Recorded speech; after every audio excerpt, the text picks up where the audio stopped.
Welcome to Pythian's webinar series. Today we have Pythian's AWS expert with us, Matt, and Dave, an AWS solution architect. We decided to focus today's discussion on migrating enterprise applications to a cloud platform using a Q&A format. But before we get started, I'm going to ask Dave and Matt to give a short introduction, tell the audience who you are and your experience with the AWS cloud platform. And we'll start with Matt. Hi, my name is Matthew Zubrecht. I have been using AWS to architect, migrate, and run a variety of enterprise production platforms for about 7 years now. I have been AWS certified architect for a few years and have been serving internally at Pythian as an AWS evangelist. Cool.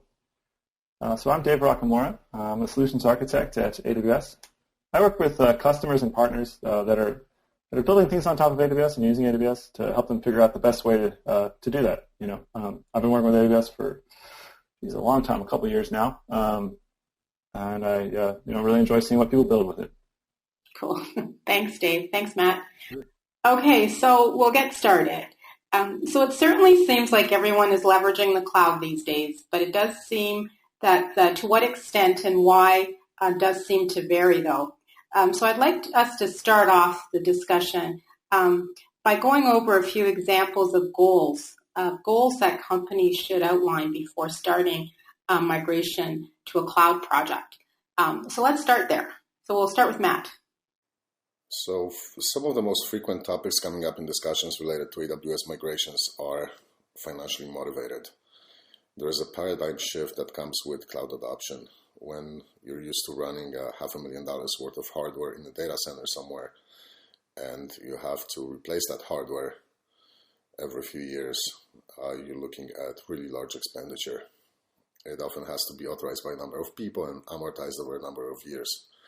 With AWS, that hardware expense is completely removed from the equation, and you end up with a near zero cost of entry situation. Then your whole financial stance changes to just operational expense that can be tuned to be parallel with actual utilization.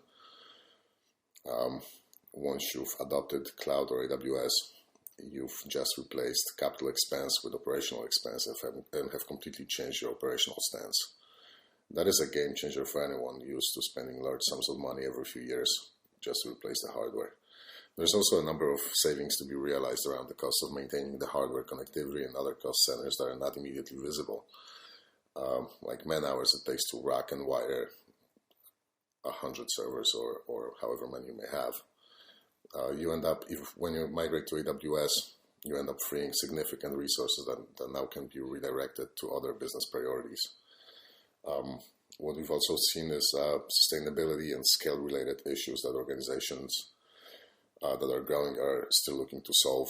They need more elasticity, more resilience at scale, more dynamic platform sizing, and they want to adopt the entire cloud infrastructure paradigm. There is also another motivator is the time to first byte, lower latencies, and global CDN, which growing companies are facing. AWS adoption resolves a lot of those questions, and also there is a big push around compliance, security gaps, service flexibility model, as well as a variety of certifications related to compliance and security.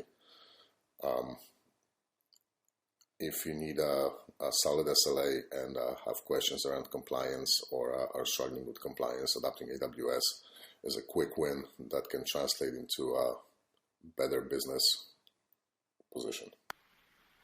Yeah, and this is Dave. I agree with what Matt's saying. I mean, AWS has over 1 million active customers, and they're running really every imaginable use case. And so what we've seen is customers in kind of every single industry, of every single size, different size customers, using AWS and getting benefits from it. Cost savings is a big one, and that shift from a capital expense to an operating expense, like Matt was saying, it's a big deal for a lot of companies, for a lot of customers. Also, customers have take advantage of sort of the scale of AWS and then the breadth and depth of the features there to have increased agility, to be able to develop things faster, launch products, get to market sooner. Also, elasticity, like Matt was mentioning, the scale and the breadth of functionality to try, new things out or benefit from the innovation that AWS is doing. And with our region model, with regions all over the world, customers can deploy applications globally, in minutes. I'd simply say for customers that are looking at, leveraging the cloud and migrating something in, kind of figure out what combination of those benefits are the most important to you, and then design a project to support that, because you can architect something to play to exactly, sort of the goals that your organization is trying to achieve. And I think that's a really important thing to do when planning a cloud migration. Great points. Thank you both. Great points.